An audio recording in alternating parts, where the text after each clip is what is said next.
बिस्मिल्लाहिर्रहमानिर्रहीम। अस्सलाम वालेकुम। हज़रत अबू उमामा बहली रज़ी अल्लाह ताला अन्हो ने हदीस बयान की है कि उन्होंने नबी करीम सल्लल्लाहु अलैहि वसल्लम को ये फ़रमाते हुए सुना, कुरान पढ़ा करो क्योंकि वो क़यामत के दिन असहाबे कुरान यानी हिफ्ज़ो क़िरात और अमल करने वालों का सिफारिशी बनकर आएगा।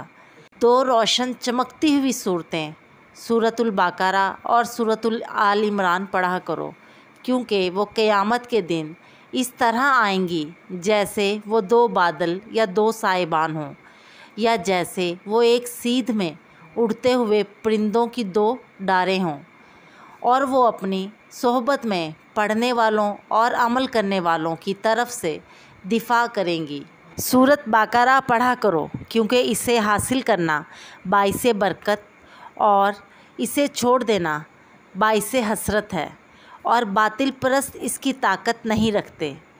मुआविया रज़ी अल्लाह ताला अन्हो ने कहा, मुझे ये ख़बर पहुंची है कि बातिल परस्तों से मुराद साहिर यानी जादूगर हैं। अल्लाह ताला हमें अमल करने की तौफ़ीक़ अता फ़रमाए। आमीन। जज़ाकल्लाहु खैरन कसीरा।